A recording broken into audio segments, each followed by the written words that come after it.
Olá pessoal, meu nome é Paulo Seleguin, sou professor aqui na USP de São Carlos.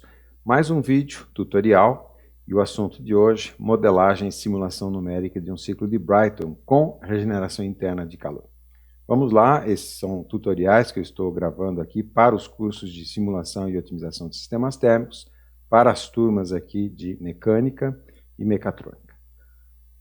Eu não me dei ao trabalho aqui de fazer um enunciado formal, mas eu vou dar alguns detalhes do problema que a gente vai resolver. Primeiramente, como eu estava dizendo, Brighton com regeneração interna de calor, funcionando com nitrogênio comprimido, ou seja, operando entre dois patamares de pressão máxima e mínima. Uma simplificação, só por efeito pedagógico aqui, a capacidade térmica dos gases de combustão, a gente vai supor que seja infinita, o que significa que a temperatura dos gases de combustão aqui não vai variar, vai permanecer constante. A gente vai entrar assim no detalhe, sem simplificações, buscando o que seria a máxima regeneração interna de calor, fazendo a área do regenerador de calor tender a infinito. E a gente vai resolver isso, vai modelar, simular, por dois caminhos diferentes. Uma solução que eu estou chamando de aproximada, que é preconizada em 9,9 dos livros de graduação, termodinâmica, e que se baseia numa simplificação relativamente grosseira. E uma solução exata, em que a gente vai sim modelar o regenerador, no caso aqui, sem essa simplificação relativamente grosseira. Então, começando aqui, antes de entrar nessa tal simplificação mais ou menos grosseira, que eu já vou, até coloquei uma página do livro aqui, do nosso livro-texto, mas alguns detalhes e alguns dados para a gente já começar a instanciar o problema. Primeiramente, o patamar de pressão alta, saindo aqui do compressor e até a entrada da turbina, vamos supor que seja 100 bar. Patamar de pressão baixa, então aqui da descarga da turbina, regenerador, torre de resfriamento, aspiração do compressor, 20 bar. E usando nitrogênio.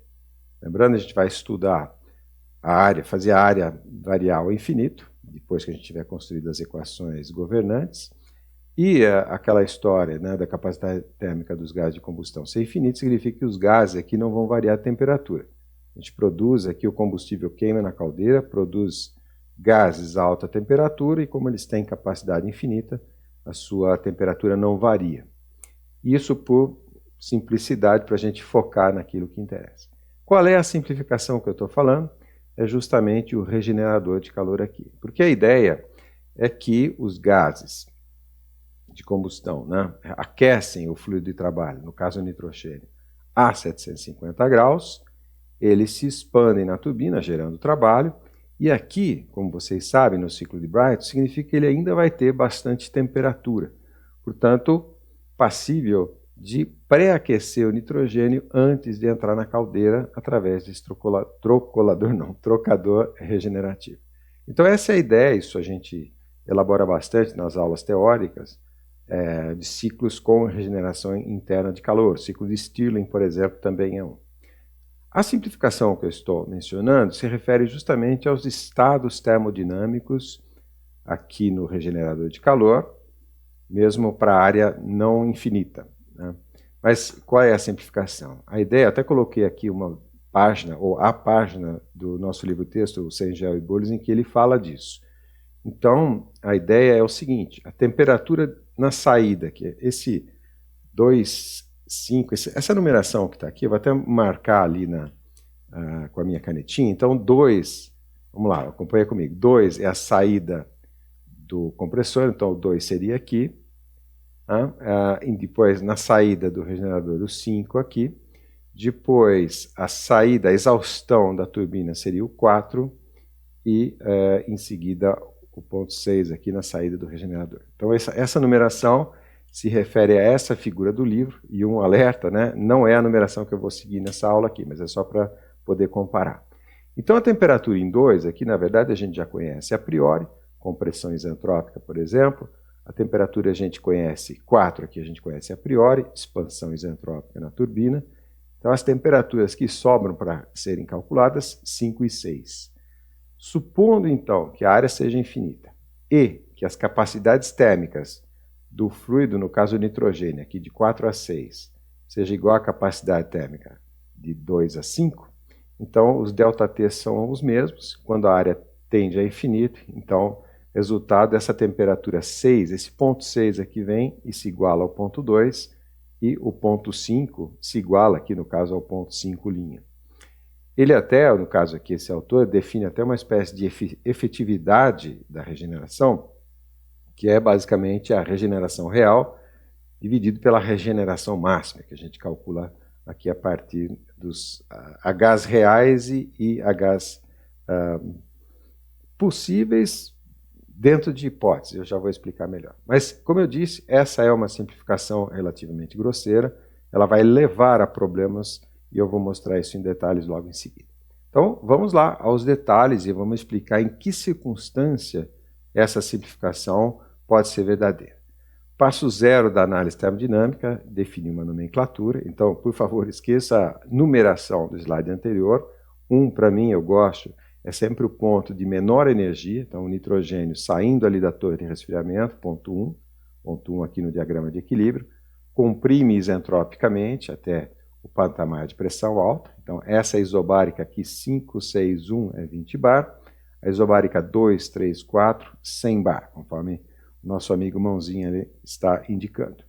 Então, compressão isentrópica, depois aproveitamento do calor residual em 2,3. Então, 2,3 ele é pré-aquecido com o calor dos gases na exaustão da turbina. E aí, de 3 é que ele vai absorver calor na caldeira. Então, a parte que gasta combustível, no caso aqui a caldeira, é só 3, 4.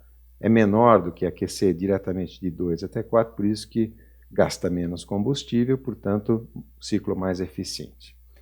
A partir de 4, expansão isentrópica, aqui na turbina, 4, 5, e aí 5, 6, o resfriamento, quer dizer, aqui eu tenho uma temperatura mais alta que a temperatura, no caso aqui em 3, né? Então consigo rejeitar esse calor para o nitrogênio a alta pressão. Bom, a hipótese simplificadora, que está ali no livro, no slide anterior, é que a T2 é igual a T6, isso é uma hipótese, e, muito importante, simultaneamente T3 igual a T5. Vou até voltar um slide, está mais ou menos cifrado aqui, mas a linha pontilhada indica isso, correto? Então, essa é a hipótese, e o problema é simultaneamente, porque de fato eu vou mostrar para vocês, T2 pode ser igual a T6, em geral inclusive, porque a capacidade térmica aqui do fluido a alta pressão, em geral, é maior. Mas, simultaneamente, é muito difícil T3 ser igual a T5, mesmo com a área tendendo ao infinito. A única maneira disso acontecer, é como eu estou mostrando aqui para vocês, é as capacidades térmicas serem iguais. Na perna de alta pressão, que é a perna 2,3, a isobárica 2,3, esse CP aqui ser igual ao CP da isobárica 5,6. Como a vazão é a mesma, se trata de um circuito regenerativo, quer dizer, um trocador regenerativo, então esses MBs aqui se cancelam e sobra como hipótese os CPs serem iguais. Quando isso acontece, eu vou inclusive deduzir essa equação, realmente os ΔTs são iguais, quer dizer, aquilo que o fluido quente perde de temperatura por ceder calor, esse ΔT é exatamente igual ao ΔT do fluido frio quando recebe aquela mesma quantidade de calor. Então, o diagrama de temperatura são duas linhas coincidentes. Eu mais ou menos procurei desenhar aqui para vocês. E uma grande vantagem, se isso pudesse acontecer, é que localmente o ΔT local, né, localmente o ΔT local, é zero. Portanto, você não tem troca de calor com ΔT finito. Não é exatamente zero, é infinitesimal, mas significa que não há geração de entropia. Correto? Então, assim, eu vou mostrar depois para vocês, inclusive, gráficos mostrando por que isso não pode ser verdadeiro, os CPs iguais. Basicamente é porque aqui em 2,3 o fluido está a 100 bar, em 5,6 o fluido está a 20 bar, a 20 bar a densidade é muito menor, então, geralmente o CP acaba sendo menor também. E eu falo geralmente porque existem alguns fluidos, por exemplo, o CO2, próximo da região, ali da região de transição subcrítico, supercrítico, em geral é o oposto que acontece, né? Mas são situações raras. Vamos em frente aqui, mas admitindo essa primeira abordagem com essas simplificações, que é, como eu disse, 9,9 dos livros, de 10 livros de graduação, seguem esse caminho. Então a gente pode determinar todos os estados termodinâmicos, 1, 2, 3, 4, 5, 6, entalpias, entropias, e fazer todos os cálculos. Então, rapidamente, vamos comigo aqui, porque essa é aquela fase em que a gente faz aquele alpinismo termodinâmico, em que a gente indica duas coordenadas termodinâmicas e consegue determinar todos os outros, todas as outras demais propriedades termodinâmicas. Então, vamos começar do ponto 1. E um detalhe, eu vou marcar em amarelo as duas coordenadas que eu entrei. E aí eu vou dar um Enter e, teoricamente, né, não vou fazer isso de forma animada, mas é o que acontece aqui na tabela. Estou usando o RefProp, nitrogênio, né, e na tabelinha ali de estados especificados. Então, no caso do ponto 1, simples, eu sei que é 25 graus, conforme eu mostrei para vocês, a pressão baixa, 20 bar, eu entro com esses dois dados, Enter, e eu tenho todos os demais, densidade, volume. Eu vou precisar muito aqui das entalpias e entropias. O que a gente tem do estado 2? Do estado 2 eu sei que é 100 bar, estou na isobárica 100 bar, essa pressão maior aqui. E a segunda coordenada termodinâmica, na verdade é uma hipótese, o processo não tem irreversibilidades, então a entropia do ponto 2 é igual à entropia do ponto 1. Então eu vou lá na coluna de entropia e digito 5,9371, que é exatamente igual à entropia do ponto 1. Digito essas duas coordenadas, Enter, e eu tenho todas as outras propriedades, inclusive a temperatura T2 aqui, 201. Do ponto 3, o que eu tenho? Na verdade, por enquanto eu tenho a pressão, que é 100 bar, e só. Eu sei que a temperatura em 3 é igual a T5, mas então eu preciso determinar T5 antes. Então não dá para a gente seguir a sequência natural aqui, 1, 2, 3, 4, 5. Então vamos pular para o ponto 4. Do ponto 4, o que eu sei? 750 graus, 100 bar. Então, digito essas duas coordenadas, Enter, tenho todo o resto. Do ponto 5, aqui embaixo, né?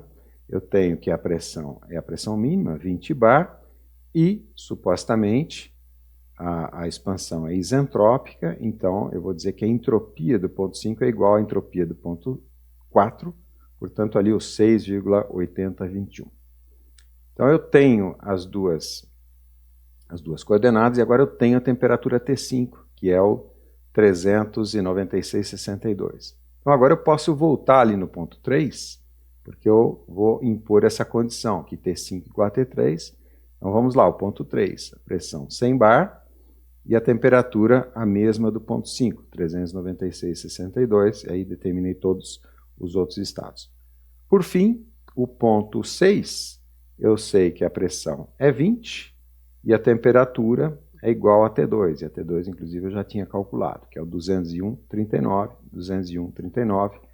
E aí eu tenho as duas coordenadas, consequentemente, todos os outros estados. Correto? Isso aqui eu faço muito em sala, por isso que eu fiz rapidamente, mas vamos, a partir desses valores de entalpias e entropias, vamos fazer algumas contas aqui, porque, digamos, essa hipótese simplificadora, como eu disse que ela não é verdadeira, ela contém algumas coisas até relativamente grosseiras, então a termodinâmica vai se vingar. Vamos começar, por exemplo, fazendo um balanço de energia, um inventário de energia aqui no regenerador de calor. Então, meu volume de controle agora é definido pela linha vermelha, indicada aqui, e a minha equação de balanço eu escrevi aqui. Né? Teoricamente não, eu deveria ter aqui o trabalho exportado, furando ali a fronteira do sistema. Eu não coloquei, porque ele é zero, não tem nenhuma superfície se movendo ali, mas eu coloquei as parcelas de calor porque tem uma confusão que os alunos às vezes fazem. Que é o seguinte, essa parcela aqui, na verdade, ela é zero também. Por que ele é zero? Esse é o ponto. Porque esse calor, assim como o trabalho, e assim como todas as outras parcelas aqui dessa soma, desse inventário, são parcelas atravessando a fronteira, ou entrando ou saindo. Aqui não tem calor, nem entrando e nem saindo. A gente está desprezando as perdas, né, implicitamente. O que tem, na verdade, é transferência de calor interna, que é do fluido quente, que é o de baixo aqui, para o fluido frio. Então, essa transferência que a gente já vai precisar calcular, inclusive, ela é interna, não é externa, por isso que é zero aqui. Sobrando apenas, então, as entalpias carreadas pelos fluxos de massa entrando e saindo. Então, é só a gente abrir, a vazão sempre é a mesma, a vazão MB, o B maiúsculo aqui é de Brayton. Tá? Então eu tenho, por exemplo, saindo MbH3 em 3 e entrando aqui na perna de alta pressão MbH2.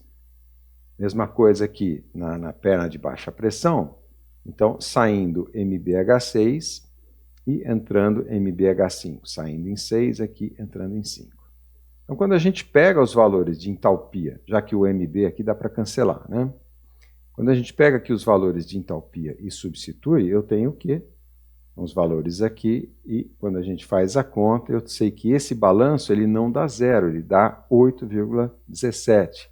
Então, 8,17 é igual a zero, isso suscita dúvidas, e a razão, na verdade, é essa. Como eu disse para vocês, a hipótese, quando você tem um absurdo, uma resposta absurda, significa que a sua hipótese inicial era inválida, né? Então, aquelas simplificações, T3 simultaneamente igual a T5, simultaneamente igual a T6, aqui é falsa, tá? Levando, por exemplo, a essa primeira distorção, e uma outra que não é exatamente uma distorção, digamos, é uma desconfiança, seria fazer o balanço entrópico. Né? Então, mesma coisa, as parcelas de calor, ou as entropias carreadas, furando ali a fronteira do sistema através de fluxo de calor, isso pela mesma razão que eu expliquei com relação ao balanço de energia, também é zero, as trocas de calor são internas, sobrando somente as parcelas de entropia carreada pelos fluxos mássicos, mais a parcela de geração de entropia. Não existe uma lei de conservação de entropia, na verdade a entropia do universo sempre aumenta. Então essa parcela aqui ou é positiva ou é nula, e é nula quando, por exemplo, não há irreversibilidades no processo. Mas então, substituindo e adotando a nomenclatura, calculando ali a parcela de geração, no caso eu vou dividir tudo pela vazão mássica, eu tenho então a geração específica de entropia, que tem a mesma unidade da entropia ali. Então, fazendo essas contas todas, eu tenho que a taxa de geração, ou a geração específica de entropia é nula. O que é fruto, esse resultado não está errado no sentido da hipótese que a gente fez. Eu vou voltar alguns slides, me perdoem aqui o salto, tá? É justamente essa figura. À medida em que não há ΔT em nenhum dos locais aqui, em nenhuma posição do trocador de calor, o ΔT é sempre infinitesimal, então, de fato, não há geração de entropia por troca de calor a ΔT finito. Poderia haver por atrito interno, mas aí a gente teria que levar isso em conta nos nossos cálculos. Mas por que eu coloquei isso como uma coisa estranha? Porque, digamos assim, quando a esmola é muito, o santo desconfia. Porque, de uma forma geral, esse ciclo aqui ele não é reversível, portanto, ele não tem o seu rendimento máximo. No caso aqui, faz sentido por causa da história da troca, mas é uma questão mais de desconfiança. Okay? Vamos em frente, então, o que está acontecendo? Qual é o problema? O que está sendo violado? Qual é a hipótese que a gente fez que é muito grosseira? Como eu disse, é a questão das capacidades térmicas. Então, se as capacidades térmicas não são iguais, elas são diferentes. E sendo diferentes, surgem duas possibilidades. Primeiro, a capacidade térmica do escoamento ali de alta pressão, no trecho 2,3, é maior que a capacidade térmica do trecho de baixa pressão, que é o 5,6. Significa o seguinte: o que significa ter uma capacidade térmica maior? Significa que, para uma mesma quantidade de energia térmica trocada, cedida ou absorvida, o seu ΔT é menor. Ele responde mais lentamente. Ele dá 1 joule de temperatura e ele varia 1 grau, por exemplo. Isso aqui é mais ou menos a água. Se você tem um fluido de maior capacidade térmica, esse mesmo joule produz, por exemplo, uma variação de meio grau. Correto? Tanto que aqui a capacidade térmica foi infinita, estou falando agora dos gases de combustão, e eu pude assumir que a temperatura permaneceu constante, 750, 750. Bom, o que acontece com o diagrama de temperaturas quando a área tende a infinito? Então, se a temperatura em 3, na saída aqui 3, sobe mais lentamente, porque a sua capacidade térmica é maior, do que a temperatura 6 abaixa, Então, no limite, o que acontece é que o 6 encosta ali no 2, aí não pode mais descer, porque o calor sempre vai do mais quente para o mais frio, sendo que ainda sobra um ΔT para a temperatura T3 aqui. Tá?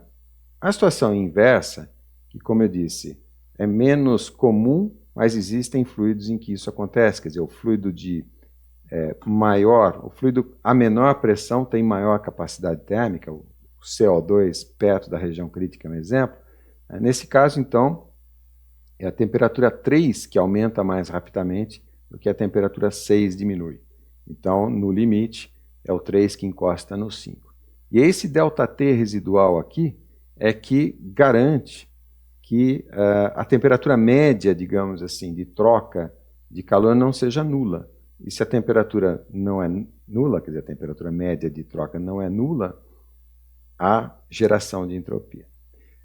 Portanto, quando a gente considera essa situação de diferentes capacidades térmicas, eu tenho dois problemas resolvidos. Primeiro, que meu balanço de energia fecha, eu não tenho geração interna de energia, e o meu balanço, né, a minha taxa, o meu inventário de entropia não dá aquela situação que o santo começa a desconfiar. E nós vamos calcular tudo isso nesse exercício aqui. Vamos lá, o que a gente precisa fazer agora é modelar o trocador de calor. Eu vou bem rápido aqui, porque tem muita coisa que eu falo em aula. Primeiramente, a gente vai usar Newton-Raphson para resolver as equações, porque a gente vai cair em equações não lineares. Newton-Raphson é super simples. A lógica do método é, imagina, eu vou explicar aqui para uma função f de x que eu quero achar a sua raiz, o ponto onde a função cruza o eixo das ordenadas, das abscissas. Então eu começo com o chute inicial, calculo o valor da função naquele ponto, calculo a reta tangente e a raiz da reta tangente é o próximo x, e aí eu repito o processo. Valor de f de x, reta tangente, raiz da reta tangente, aí vocês veem, eu vou convergindo ali para a raiz da função. Acabou a explicação, na verdade, porque tudo que vem em seguida é a operacionalização dessa lógica que eu acabei de descobrir. Então eu preciso calcular os parâmetros da reta, eu já sei que o coeficiente linear, a inclinação da reta, é a própria derivada. Lembra, eu tenho a função f, então eu consigo calcular a derivada. O parâmetro b é só aproveitar a segunda informação que eu tenho, que é o fato da reta passar pelo ponto x0 f de x0, então substituindo aqui eu tenho o valor da constante b. E um parênteses que vai ser importante mais à frente, isso aqui é interessante vocês se lembrarem. Então, essa derivada aqui, na verdade, eu posso fazê-la da seguinte maneira. Eu posso aproximá-la como sendo um f de x0 mais epsilon menos f de x0, tudo isso dividido por epsilon. Na verdade, a gente sabe que a derivada é o limite desse quociente aqui quando o epsilon tende a zero. Mas, para efeito de cálculo numérico, isso aqui é perfeitamente aceitável. Aliás, tem um nome, né? É o método das secantes. O método Newton-Raphson usaria a derivada propriamente. Mas, para nós, é só pegar o epsilon, um valor pequeno, em relação ao x ali, e esse resultado é perfeito. Correto? Então, calculados a e b, a raiz da reta tangente menos b sobre a, para o primeiro ponto, então x1 é o x0 menos f sobre f', e o procedimento seguinte é iterar. Então a gente tem essa fórmula de recorrência. Para n dimensões, a gente passa direto da fórmula de recorrência para uma fórmula generalizada para n dimensões, n equações, n incógnitas. Então, o que acontece? Minha variável x aqui passa a ser um vetor de variáveis, então pode ser, por exemplo, aqui um vetor em termos de uma coluna que é de números. Aqui o que seria o inverso ou o recíproco da inversa, vamos explicar por partes. Vamos primeiro entender o que seria a derivada. Ali é a derivada da única função em relação à única variável. No caso, como eu tenho várias funções, eu vou fazer o quê? Eu vou derivar cada uma das funções em relação a cada uma das variáveis. Então, isso tem um nome, a matriz jacobiana. E o que seria o inverso ou recíproco? Na verdade, seria a matriz inversa da jacobiana. E aí, por fim, a única função vira um vetor de funções. E é simples assim, é perfeita a explicação. Ótimo. Agora sim, a parte mais importante aqui se você não está prestando atenção, presta atenção agora, que é a modelagem do trocador de calor, porque eu também vou fazer de forma assim bastante pragmática. Definir uma nomenclatura, vazão máxima do fluido quente, temperatura de entrada do fluido quente, vazão máxima do fluido frio, temperatura de entrada do fluido frio e, consequentemente, as temperaturas de saída. Então aqui, por exemplo, TS de saída Q de quente e aqui TS de saída F de frio. Correto? Então o diagrama de temperaturas, o quente cede calor, portanto a sua temperatura diminui. No fim ele sofre um ΔT total de ΔTQ. E o fluido frio, aqui eu percebi que eu inverti as cores, mas me perdoem por isso. O fluido frio absorve calor, portanto sua temperatura aumenta, e lá na saída ele sofre um ΔT total, ΔTF. As equações que governam, eu posso escrever como sendo o calor total trocado, MCP ΔT, mesma coisa para o fluido frio, Q igual a MCP ΔT, e já vai ficar claro por que eu estou usando o CP. Né? Na verdade, o que está por trás aqui, porque se a gente fosse aplicar a primeira lei, eu teria que escrever que Q é igual, digamos, ΔH, e esse ΔH, na verdade, é a vazão máxima vezes o ΔH específico, né? Por exemplo, no caso aqui, o H de entrada menos o H de saída, no caso do quente. Isso aqui for tudo o fluido quente. EQ, SQ. Eu estou supondo que eu possa escrever que H é igual a CP vezes T.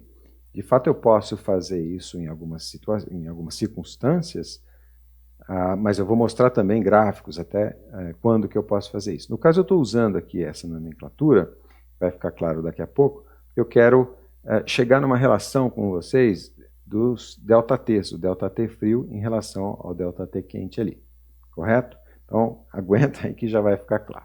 Vamos em frente. Quando então eu divido as duas equações, eu tenho justamente aquilo que eu falei para vocês, né? O ΔTQ dividido por ΔTF é igual ao inverso da razão dos calores específicos. Então, eu consigo mais ou menos simular o seguinte: quando a capacidade térmica do fluido quente é maior que a capacidade térmica do fluido frio, o seu ΔT é menor. É uma analogia que eu faço seguinte: imagina a capacidade térmica do rio Amazonas. No Rio Amazonas, o CP não é infinito, mas a vazão é virtualmente infinita. Então você pode jogar megajoules e megajoules de calor no rio Amazonas, ou retirar megajoules e megajoules de calor do rio Amazonas, no caso esse seria o fluido quente, a sua temperatura não vai variar, porque sua capacidade térmica é infinita. E a situação inversa seria o seguinte: a capacidade térmica do fluido quente é menor que a capacidade térmica do fluido frio, então o seu ΔT é maior. Na situação anterior, né, o quente tem mais capacidade térmica, então esse abaixamento da temperatura aqui é menor que esse, entre aspas, né, subimento da temperatura. No caso, então, que o frio é o que tem maior capacidade térmica, então o seu subimento de temperatura é menor que o abaixamento da temperatura aqui do fluido quente. Correto? E o que acontece quando a área tende a infinito? Quando a área tende a infinito, então, na medida que a gente vai aumentando a área, vai aumentando os ΔTs. Então, esse ΔT frio aqui, esse T frio aqui vai aumentando, né? O ΔT vai aumentando, mesma coisa que o ΔT quente, só que o que vai acontecer nesse caso, né? Essa TSQ vai bater aqui na TEF e aí não troca mais calor, porque as temperaturas se igualam, já que o calor tem que ir do mais frio, sempre vai, isso é a segunda lei da termodinâmica, do mais quente para o mais frio. Então, essas linhas aqui, elas não podem se cruzar nunca, na verdade. Então, no limite, a temperatura de saída do quente se iguala à temperatura de entrada do frio, e a temperatura de saída do frio atinge um limite que é inferior aqui à temperatura de entrada do quente. Na situação descrita aqui, então, fazendo essa área tender a infinito, a gente tem essas igualdades aqui, no caso da temperatura do fluido que tem a menor capacidade térmica. Na situação anterior, né, em que o quente é que tinha maior capacidade térmica, então o seu abaixamento de temperatura é menor que o subimento de temperatura aqui do frio, então no limite, o que vai acontecer é que a temperatura de saída do frio que vai se igualar à temperatura de entrada do quente, e a temperatura de saída aqui vai tender assintoticamente para um limite que é diferente da temperatura de entrada do frio. Nesse caso, então, está expressa aqui a igualdade que ocorre. É sempre aquele que tem a menor capacidade térmica cuja temperatura se iguala à temperatura do fluido que está cedendo ou absorvendo calor. Nesse segundo caso, também é importante dizer que, lembra, esses gases aqui, ou esse fluido quente, no caso do nosso exemplo, ele é o nitrogênio depois que ele saiu da turbina. E se a gente não reduz ao máximo possível a sua temperatura, que seria igual aqui ao TF, como no slide anterior, então significa que esse excedente de energia térmica, que se manifesta no fato da temperatura ainda ser elevada, vai acabar sendo rejeitado na torre de resfriamento, portanto, eu não vou ter um aproveitamento máximo dessa energia. Eu vou estar jogando energia fora. Então, o que acontece agora quando as capacidades térmicas são iguais? Na verdade, os ΔT são iguais e as duas temperaturas chegam juntas nos seus respectivos limites. Vou até colocar de novo, porque às vezes a gente não percebe, né? Então, no caso, as duas temperaturas se igualam, que é a situação aproximada ali de 9,9 dos livros, de 10 livros de graduação, tá? Mas, por que isso é muito bom? Porque, na verdade, não há geração de entropia, porque a troca de calor é sempre com um ΔT infinitesimal aqui. E por que então troca calor se o ΔT é nulo, né? Como eu disse, é infinitesimal, mas a área tendeu ao infinito ali. Ótimo. O que a gente vai fazer agora, se eu estava em quinta marcha, eu vou pôr sexta marcha agora, porque a gente precisa das equações de modelagem de trocadores de calor. Tem vários métodos para escrever essas equações, mas são basicamente 3. Nos cursos ali de transferência de calor a gente fornece isso. Eu vou usar o mais simples aqui, porque o objetivo não é fazer uma modelagem muito detalhada, por exemplo, modelar um trocador de placas. Vou pegar um trocador tradicional, que seria esse aqui mesmo, casco e tubo, de simples passe, e a gente escreve as duas equações que mais ou menos a gente já intuiu, que é o calor trocado é mCp dt, o menos aqui é por causa no caso do fluido quente, quando ele cede calor, a sua temperatura diminui, correto? Então, para um dq positivo, o dtq tem que ser negativo, por isso eu coloquei o menos. No caso do fluido frio é a mesma equação, mas também tem um menos aqui por causa da orientação aqui do meu eixo, que é o eixo que corre ao longo do trocador de calor. Essas duas equações são as mesmas do slide anterior, mas tem uma novidadezinha aqui, que é a equação de balanço de energia nesse volume de controle aqui, que pega um pouquinho do fluido quente e um pouquinho do fluido frio. E a equação a gente escreve da seguinte maneira. Essa quantidade de calor trocado ela é proporcional ao ΔT. Então, esse ΔT, na verdade, é a diferença de temperatura entre esse ponto e esse ponto aqui, proporcional à área e proporcional a um coeficiente que é uma espécie de condutância térmica, ou seja, o recíproco de uma resistência térmica. E essa resistência térmica total, ela envolve 3 resistências térmicas, que eu vou explicar para vocês, que é a resistência térmica na camada limite do fluido quente, aqui mais ou menos aqui o meu desenho não está suficientemente detalhado, mais uma outra camada limite de condução de calor na parede que separa o fluido quente, na parede física que separa o fluido quente do fluido frio, e a resistência térmica, no caso de convecção, dentro da camada limite do fluido frio que está absorvendo calor. Isso a gente deduz de maneira bem detalhada nos cursos de transferência de calor. Eu não vou fazer isso aqui com vocês, a gente simplesmente vai usar essa equação. E quando eu coloco essas engrenagens assim, é que eu estou querendo pular toda a parte de álgebra da coisa, porque que a gente vai integrar essas equações todas, manipular, substituir uma na outra e chegar nas equações que modelam o problema. E estão mostradas aqui. As duas primeiras ali resultam nas equações que a gente já tinha escrito, com aquela simplificação de escrever entalpia em função da temperatura, e aqui a famosa equação da temperatura média logarítmica. Então, eu vou até fazer uma observação com vocês aqui embaixo. Na verdade, é interessante escrever assim, ó, o calor trocado ele é igual ao coeficiente global de transferência de calor, aquela condutância térmica, a área vezes um ΔT médio. Um ΔT médio. Que ΔT médio é esse? Vou escrever aqui, é o ΔT Ln. Temperatura média logarítmica. A média logarítmica é uma média como qualquer outra, média aritmética, média ponderada, média geométrica, média harmônica. Resulta, né, a média logarítmica, e ela é uma média dessas 4 temperaturas aqui, entrada do quente, saída do quente, entrada do frio, saída do frio, como se fossem 4 notas de uma disciplina que a gente usa um determinado procedimento de média dependendo do comportamento que a gente quer. Então é interessante a gente pensar dessa forma e a definição do que seria essa média aqui, tá, expressa exatamente aqui. Correto? A gente já vai entrar no detalhe e vamos inclusive escrever isso aqui já já. Mas então lembra das equações diferenciais que são fáceis de visualizar, e principalmente essa segunda aqui envolve muita manipulação, não tanta assim, mas alguma manipulação algébrica que eu estou simplesmente omitindo todas elas. Afinal de contas é só uma aula tutorial. Agora vai ficar claro por que eu usei o CP aqui e não o ΔH, e vocês vão ver que na simulação a gente vai ter que voltar a usar as entalpias nessas duas equações aqui. É a história da hipótese inicial, aquela hipótese simplificadora, né?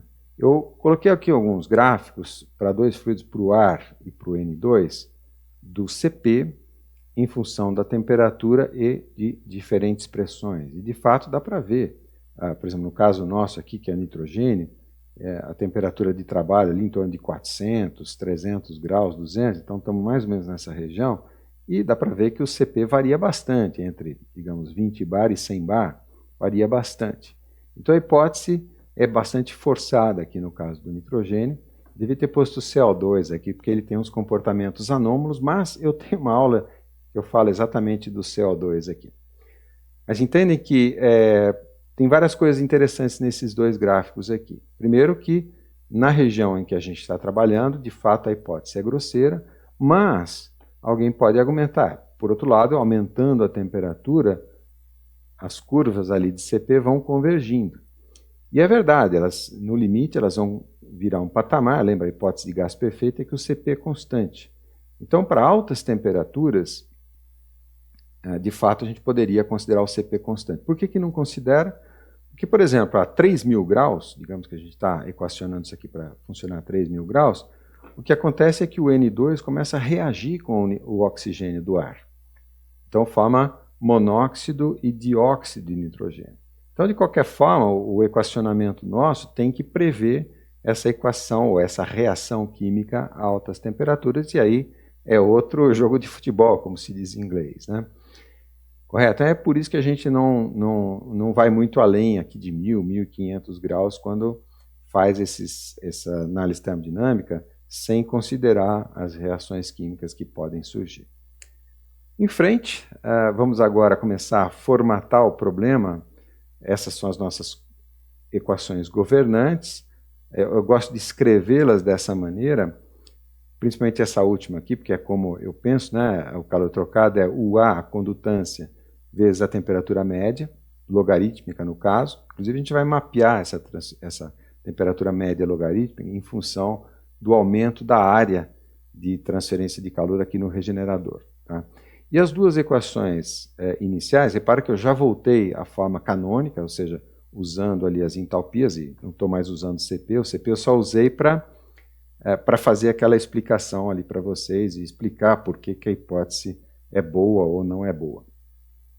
E a outra coisa que a gente precisa fazer aqui para condicionar é por causa dessa equação. Como eu disse, eu gosto de escrevê-la assim, que é mais fácil pensar, né, que é o A vezes a temperatura média, só que essa forma ela não é adequada para a simulação numérica. Lembra, a gente vai resolver isso de forma iterativa.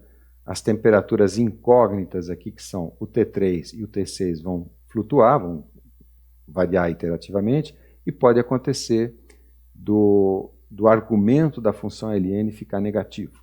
Então eu não consigo prosseguir o cálculo. Não é que a equação está errada, é simplesmente ali aquela flutuação numérica que não permite usar a equação nessa forma. Então, o que a gente vai fazer, na verdade, é alterar.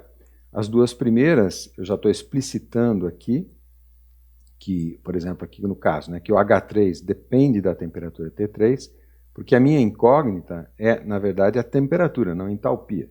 Então, eu vou ter que mais tarde arrumar uma função, e vou mostrar isso para vocês, para calcular a entalpia a partir da temperatura. Mesma coisa aqui para T6, e no caso da equação da média logarítmica, se o ln é o problema, a gente tira o ln. Então, o que eu fiz, né, tem engrenagemzinha porque eu omiti as passagens. Eu passo o ln para lá, passo dividindo o QR, tiro a exponencial dos dois lados, modifico e rearranjo as equações para ficar F1 igual a 0, F2 igual a 0, F3 igual a 0, como o método de Newton-Raphson pede. O que a gente precisa fazer agora é gerar algumas equações constitutivas para expressar as entalpias em função das suas respectivas temperaturas. E como a gente pode fazer isso? Vários caminhos, né?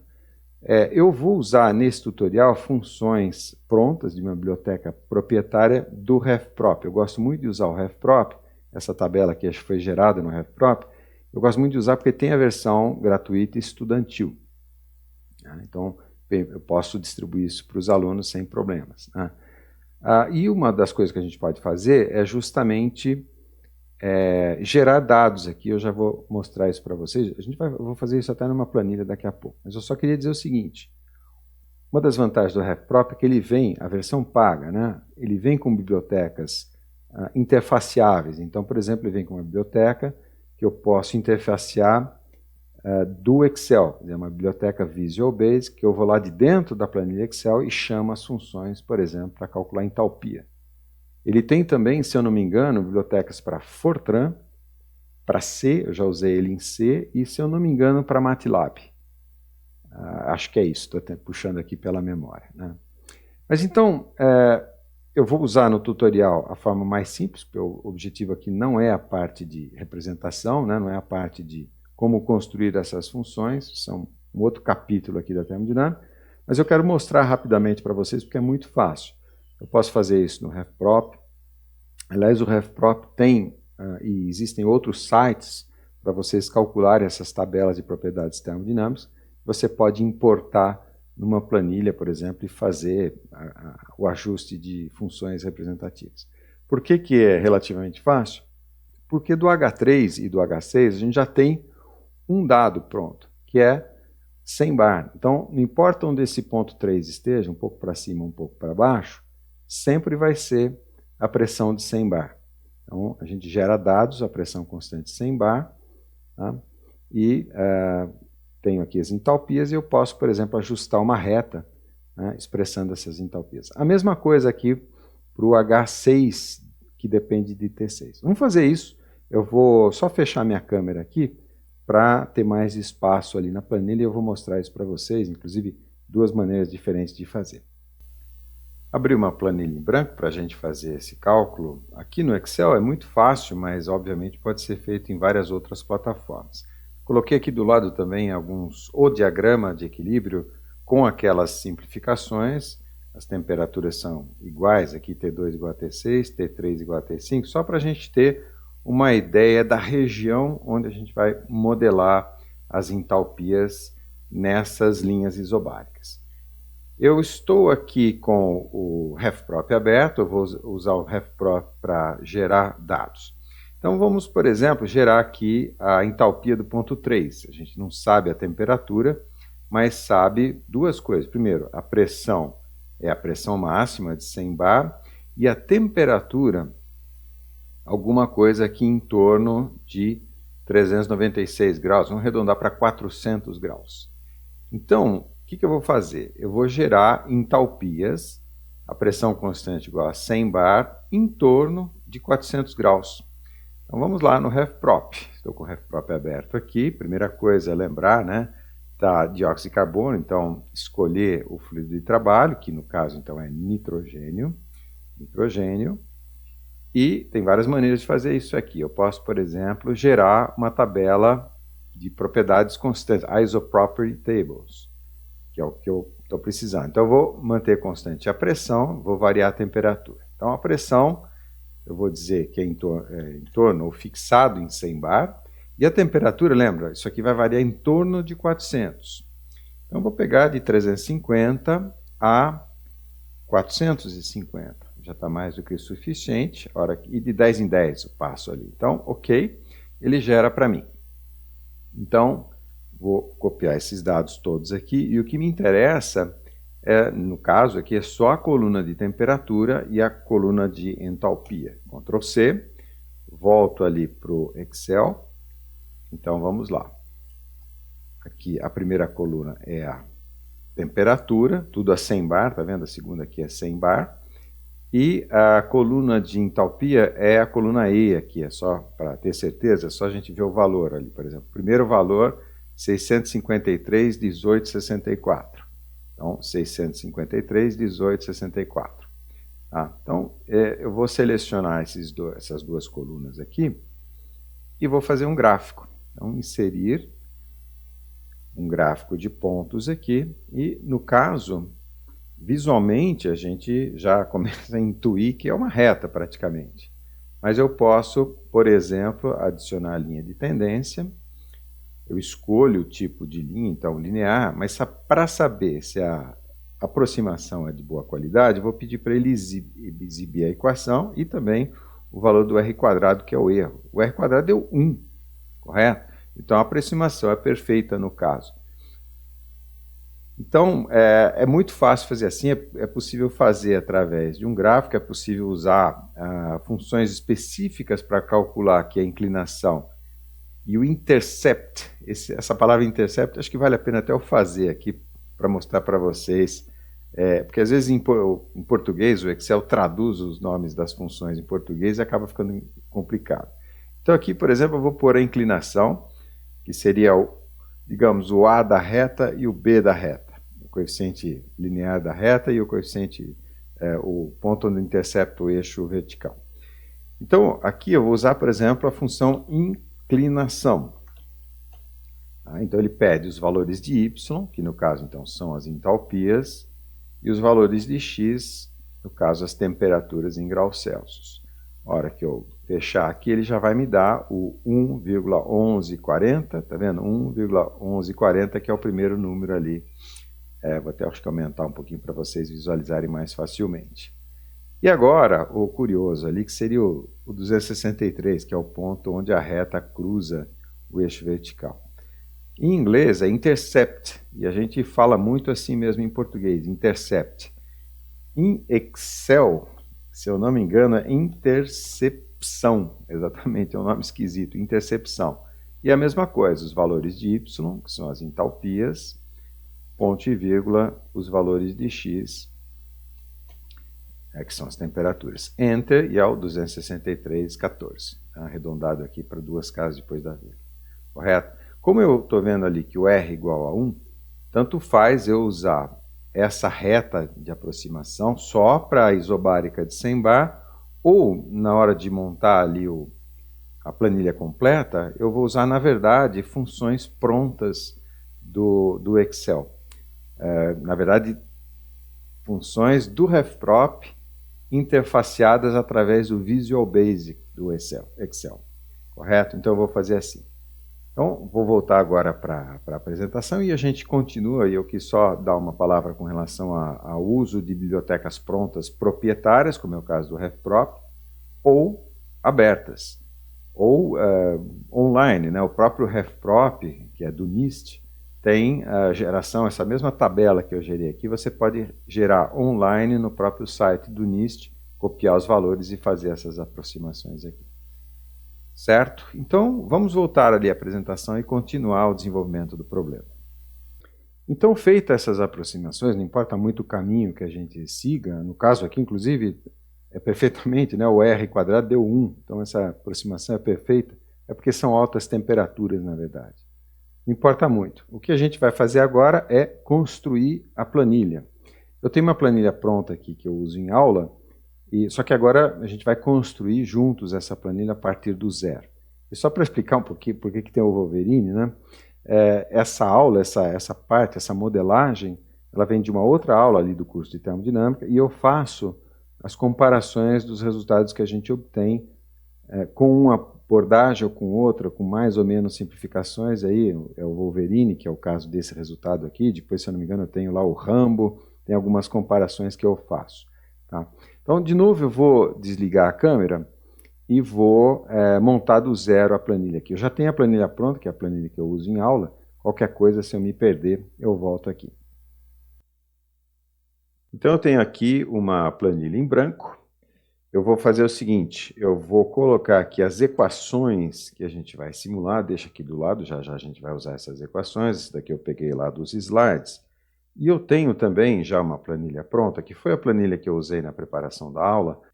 Eu vou, só para ganhar um pouquinho de tempo, eu vou copiar aqui a parte dos dados, dos parâmetros do problema, então Ctrl C, vou voltar para a planilha em branco e vou colocar aqui Ctrl V, então já tenho os dados todos prontos ali, depois eu vejo, e vou até fechar a planilha original, qualquer coisa eu abro de novo, nem vou salvar aqui para vocês verem. Acho que vale a pena também, além das equações aqui, colocar o ciclo termodinâmico para vocês identificarem as coisas mais facilmente. Então, vou voltar ali para a apresentação, vou selecionar aqui o ciclo, naquela versão aproximada, com as aproximações dos livros de graduação, e vou colar essa figurinha aqui do lado, só para facilitar a nossa referência, ok?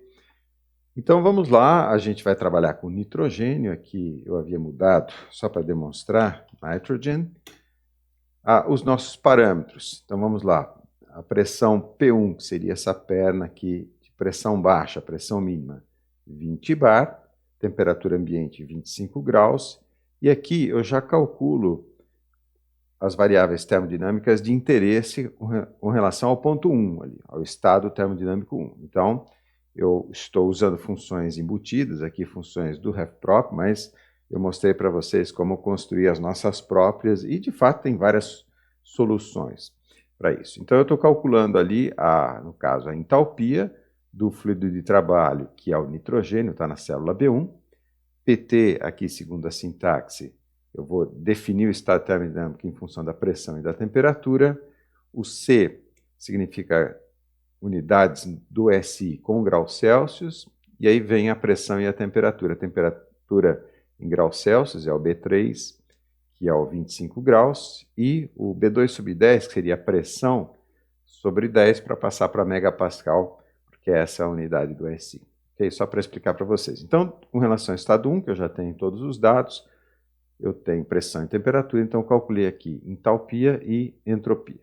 Do estado 2, eu tenho, na verdade, que a pressão é 100 bar, a perna aqui de pressão alta, e eu sei que a entropia é igual à entropia do ponto 1. Então, ali na célula correspondente ao cálculo da entropia no estado 2, eu coloquei que o valor é igual ali ao B5, que seria aqui a entropia do estado 1. E aí, a temperatura e a entalpia eu calculo, tá vendo? Estou chamando a função temperatura, agora eu vou dar como coordenadas termodinâmicas a pressão e a entropia. Correto? Então, ponto 1, ponto 2, a gente consegue calcular. Com relação ao ponto 4, a gente sabe também, né? 100 bar, a pressão máxima, e de acordo com a nossa hipótese de trabalho, 750 graus, que seria a pressão máxima ali, a temperatura máxima dos gases de combustão, duas coordenadas termodinâmicas, e então eu consigo calcular, com relação ao ponto 4, consigo calcular a entalpia e a entropia. Do ponto 5, eu também sei que a pressão é 20 bar, essa perna de pressão mais baixa aqui, e supostamente uma expansão isentrópica na turbina. Então a entropia do ponto 5, 6,80 20 56, é igual à entropia do ponto 4, 6,80 20 56. Duas coordenadas termodinâmicas, aí posso calcular a temperatura do ponto 5 e a entalpia do ponto 5. Repara que, de fato, nessas condições, a temperatura residual na exaustão da turbina ainda é bastante alta, em torno de 400 graus, capaz de mover um outro ciclo, por exemplo, como a gente viu na aula, podemos ter um Rankine transcrítico com CO2 ali, aproveitando esse calor aqui, ou no caso aqui do ciclo de Brayton, a gente usa esse calor residual para pré-aquecer o fluido, o gás, na verdade, na saída do compressor. Correto? Então, do ponto 5 eu já tenho a temperatura e a entalpia. Algumas variáveis aqui de trabalho, a vazão máxima, eu coloquei 1 só para efeito de cálculo, e a área vezes o coeficiente global de transferência térmica, que depois a gente vai variar, né? Coloquei 10 aqui, mas a gente vai fazer igual a 100, 200 e vamos fazê-lo tender a infinito. E o epsilon, que eu vou até rebatizar essa célula aqui, para a gente poder referenciar mais facilmente, a gente vai usar para calcular as derivadas. Ok? Então, toda vez que eu digitar igual eps, ele vai pegar aquele valor 0,001. Então, feito. Essa aqui é a parte dos parâmetros do problema. Vamos ao Newton-Raphson agora. E acho que vale a pena pegar também a formulinha do Newton-Raphson. Então, eu já fui ali na apresentação, copiei a fórmula do Newton-Raphson para sistema de equações para a nossa referência. Então, vale a pena a gente meio que gabaritar a região de trabalho aqui, quer dizer, criar regiões onde a gente vai digitar as fórmulas, as diferentes fórmulas aqui do método de Newton-Raphson.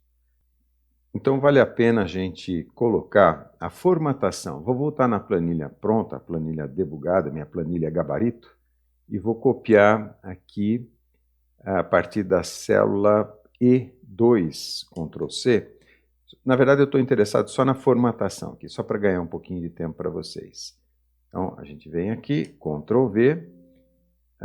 Ele está reclamando de alguma coisa, mas como eu estava dizendo, eu queria só... Eu vou apagar todas as fórmulas, tá? E eu quero só a formatação, como eu estou explicando para vocês.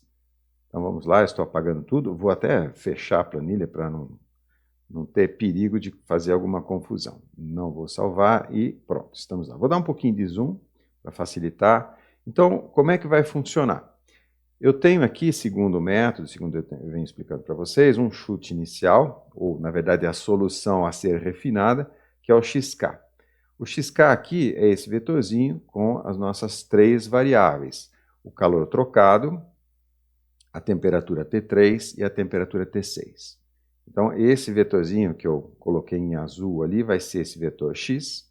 Depois eu tenho aqui o vetor de funções f1, f2, f3, que são essas funções aqui que a gente vai fazer. Já já vamos programá-las. E aí aqui a matriz jacobiana. Então, é o que está aqui dentro do colchete que depois vai ser invertido. Então, aqui é o seguinte. Aqui seria a equação f1. Podemos até fazer isso aqui, ó. Ctrl C, Ctrl V. Então, eu tenho as derivadas da equação f1 em relação a QR, T3 e T6, as derivadas da f2 em função a QR, T3 e T6, e mesma coisa aqui para f3. Isso facilita um pouco a gente programar e a não cometer erros. Diminuímos a chance de cometer erros. Aqui embaixo, então, eu vou programar a inversa da jacobiana. Então, essa parte aqui da fórmula. Aqui eu vou colocar o produto da inversa da jacobiana pelo vetor de funções e nessa posição o xk mais 1, quer dizer, os valores refinados que eu calculo em função dos antigos, menos essa correção, por isso que eu coloquei aqui ΔXK ou dxk. Vamos começar a programar agora, vou até tirar um pouquinho de zoom, vamos chutar alguns valores aqui, 400, 300, 350, por exemplo. E vamos lá, vamos à primeira função ali, igual QR, QR é o valor de 400 kW que eu acabei de chutar, menos M ponto, que está aqui na célula B22, que multiplica, agora a entalpia do ponto 3 calculada em função da temperatura do ponto 3. É esse ponto aqui no diagrama de equilíbrio. Então, eu vou chamar a função entalpia, ou aquele polinômio que a gente gerou para aproximar, se eu não tiver acesso a uma biblioteca como essa que eu estou usando aqui. Então, a sintaxe das funções ali, os argumentos da função enthalpy, primeiro, o fluido, nitrogênio, ponto e vírgula, vou dar as coordenadas termodinâmicas em função de pressão e temperatura, vou trabalhar no SI com graus Celsius e agora a pressão e a temperatura. A pressão do ponto 3 é a pressão máxima, que é o 100 bar aqui, e eu vou dividir por 10 para passar para megapascal, E a temperatura do ponto 3 eu chutei 300 graus. Então, eu volto ali, agora fecho parênteses, menos o H2. H2, eu já tenho ele pronto aqui na célula B9. Então, eu fecho parênteses, Enter, e se eu tivesse chutado os valores corretos, eu teria zerado essa função aqui. Quer ver? Vale até a pena a gente abrir de novo a planilha gabarito. Só lembra que aqui está salva com dióxido de carbono. Então, eu vou copiar esses valores aqui, eu volto para chutar, colei ali, e vou, só para conferir se eu não errei ali na função, vou colocar carbon dioxide, ok? Isso aqui é só para a gente verificar, então deu 0. Isso aqui vale a pena, como eu já sei a resposta, no caso para dióxido de carbono, vale a pena para verificar se a gente não está errando a função. Então eu proponho o seguinte, vamos até deixar assim mesmo, com dióxido de carbono, depois eu volto para nitrogênio. Vamos à segunda equação, a F2. Então, igual a QR, o 365 kW ali, menos M ponto, que multiplica quem?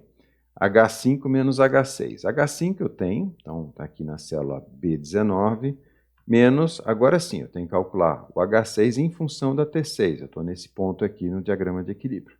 Então, vamos lá, função enthalpy, abre parênteses, do fluido de trabalho, estou deixando dióxido de carbono só para gabaritar aqui, ponto e vírgula, vou fornecer em função da pressão e temperatura, as coordenadas termodinâmicas, vou trabalhar no SI com graus Celsius, e agora a pressão e a temperatura.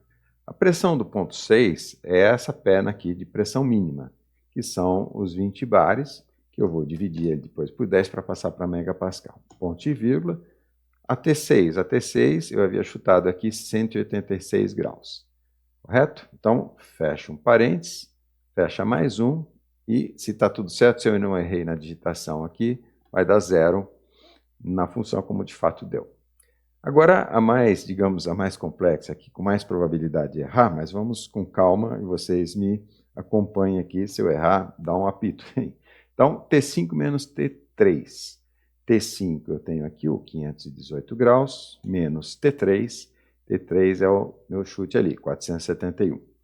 Fecha parênteses, menos, agora T6 menos T2. Então, T6 é o chute inicial, né, que na verdade já é o convergido para dióxido de carbono, menos T2. T2, então, eu tenho aqui que é o 158 graus, fecha parênteses, vezes, então vamos lá, vezes exponencial de U vezes A, então está aqui na célula B23, sobre o QR em quilowatts. Então é a F3, que multiplica, vou abrir dois parênteses agora, T5 menos T3, então T5 menos T3, acompanhe comigo aqui, né?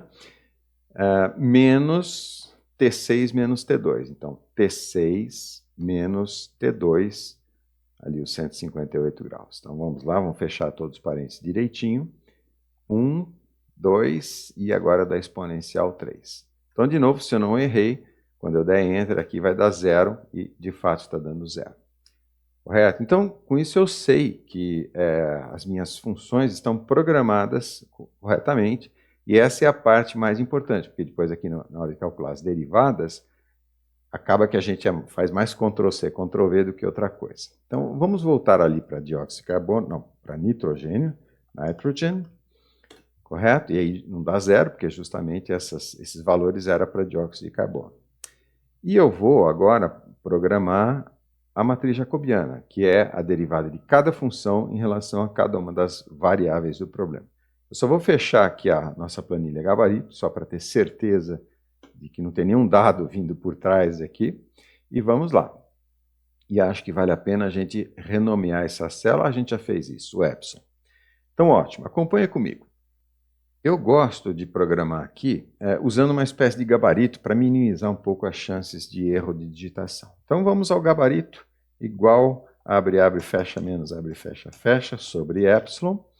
Entenderam? No primeiro par de parênteses ali, o valor da função com incremento no QR, no caso aqui, e o segundo par de parênteses, o valor da função sem incremento no QR. Então, o valor da função já dei Ctrl C. Então, um Ctrl V é a função sem incremento. Vamos ao primeiro par de parênteses ali, Ctrl V. E agora, quem é a variável incrementada? É o QR. QR aparece onde? É a célula F3. Então, eu venho da posição do mouse aqui, com seta, eu venho procurando onde aparece a variável F3. Eu já sei que só tem num lugar, que é ali bem à esquerda ali, né? Porque é o QR aqui. Tá? E eu sei, inclusive, que é 1, né? A derivada. Mas eu posso fazer também por diferenças finitas. Então, vamos lá. Mais epsilon. E eu gosto de fazer assim, sempre entre parênteses, para não ter dúvida com relação à ordem das operações aritméticas. Então, se eu fiz certo, dá 1, correto? Então, nem precisaria ter feito dessa maneira aqui, porque no caso da QR é trivial. Vamos à T3. A T3 já é mais complexa porque ela não está de forma explícita, está de forma implícita, né? Então, igual, abre, fecha, menos abre, fecha sobre epsilon. Agora dá para a gente ir mais rápido. Valor da função sem incremento, valor da função com incremento, incremento na variável T3, T3 está na F4, e onde eu tenho F4 eu vou lá e coloco mais epsilon. Enter, e eu já tenho a derivada. Agora com relação a T6, igual abre, fecha, menos abre, fecha sobre epsilon, fica meio mecânico, né? E aí facilita um pouco. Valor da função sem incremento, valor da função com incremento, incremento é na T6, T6 está na célula F5, então onde eu tiver F5 aqui, não tem, estava procurando e não tem, então significa que é 0, tá? Então é 0 aqui a função. Na verdade também poderia ter feito por diferenças finitas, aqui simplesmente ia dar a função menos a função mesmo. Ótimo, então agora vamos a F2, mesmo procedimento, agora um pouquinho mais rápido, né? Ctrl C para ter a função aqui no buffer. Com relação a QR, a derivada é 1, tranquilo. Com relação a T3, não aparece T3 aqui na função, então vai ser 0. E agora só com relação a T6, então igual abre, fecha, menos abre, fecha sobre epsilon. O valor da função sem incremento, o valor da função com incremento. Incremento é na T6, T6 está na célula F5, e onde aparece F5, só tem em um lugar ali, eu coloco mais epsilon. Fecha parênteses, Enter. Agora, a última função ali, as derivadas da última função, da F3, mesma coisa. Selecionei, Ctrl C. Agora sim, agora é a mais complexa, né? Então, abre, fecha, menos abre, fecha sobre epsilon, meu gabarito aqui das diferenças finitas. Valor da função sem incremento, Ctrl V. Valor da função com incremento. Incremento em quem? Em QR. QR aparece na célula F3. Esse QR aqui no denominador. Então, eu venho aqui para a esquerda, onde aparecer F3, tá vendo? E aqui é importante colocar o parênteses, para garantir a ordem correta das operações aritméticas. Ele está primeiro somando epsilon no F3 e depois dividindo B23 por F3 mais epsilon. Então, Enter, está lá a derivada, mesma coisa agora para T3, abre, fecha, menos abre, fecha sobre epsilon, valor da função sem incremento, valor da função com incremento, e é incremento em T3. T3 aparece em 2 lugares aqui, tá vendo? Aparece no parênteses e dentro da exponencial ali. E isso está na célula F3. Então eu venho aqui vale a pena ser um pouco sistemático. Estou dando seta para a esquerda, o mouse vai se deslocando, o cursor vai se deslocando. Então, onde é que aparece a T3, que está na F3, né? Então, F3 é QR. A T3 está na F4, então eu passei uma ali. Aqui também é importante colocar parênteses, tá? Para não... Por causa daquele sinal de menos ali na frente. E a outra F4 que aparece é no primeiro par de parênteses ali. Então, mais epsilon. Senão, se eu não estivesse usando os parênteses, eu teria que escrever menos epsilon. Enter, tá? E agora, mesma coisa aqui para T6. Então, fecha sobre epsilon. Vamos lá, o valor da função sem incremento, o valor da função com incremento. Incremento é na T6, T6, vamos não errar agora, aparece na F5 e aparece em dois lugares, aqui fora da exponencial e dentro da exponencial. Então, F5 eu tenho aqui dentro da exponencial, mais epsilon, e F5 aqui fora da exponencial. Eu sou bastante sistemático, eu gosto de ser assim para diminuir as chances de errar, e eu faço isso porque eu sempre erro bastante aqui. Normalmente, quando eu vou fazer essas coisas, eu tenho que fazer 2 ou 3 vezes para acertar. Vamos torcer para não errar dessa vez aqui. Ótimo, a parte mais difícil é agora, né? Terminamos, se eu não errei nada aqui, então tá ok. O que a gente precisa fazer é a matriz inversa. Então, isso é tranquilo. Então, igual matriz ponto inverso, vou usar uma função pronta do Excel aqui, que se chama matriz inverso, seleciono a matriz, a área onde está a matriz, dou Enter e ele coloca a matriz inversa para mim. Agora eu preciso, deixa eu colocar as funções aqui do lado, para explicar onde eu estou. Então, eu calculei a matriz inversa, agora eu preciso multiplicá-lo, pré-multiplicar o vetor de funções pela matriz inversa, e eu vou colocar o resultado aqui. Então, vamos à função matriz.mult, ela se chama dessa maneira. A primeira matriz, então, é a matriz inversa, né, pré-multiplicando pelo vetor de funções, fecho parênteses, Enter, e eu tenho, então, as novas variáveis. Correto? E aqui, então, as novas variáveis, a partir dessas correções que eu acabei de calcular, aqui é mais simples, né? Porque é simplesmente o valor anterior menos a correção calculada. Então, está aqui é só copiar que eu tenho, né? Por exemplo, aqui, olha, seria a T3 menos a correção sobre T3. Então, 475 e assim por diante. O que eu tenho que fazer agora é iterar. Então, Ctrl C, colar especial, valores, e aí a minha função f vai tendendo a zero, se eu não cair em nenhum ponto patológico aqui. E para evitar ter que ficar fazendo isso o tempo todo, eu vou fazer a macro finalmente. Então, ligo o gravador de macro aqui embaixo, ele pede uma tecla de disparo, pode ser Ctrl G de gato, ok. E tudo que eu fizer agora ele está registrando ali no Visual Basic. Então, os comandos são seleciona, copia, colar especial valores, e eu gosto de dar um escape aqui. E agora é o momento de parar a gravação da macro.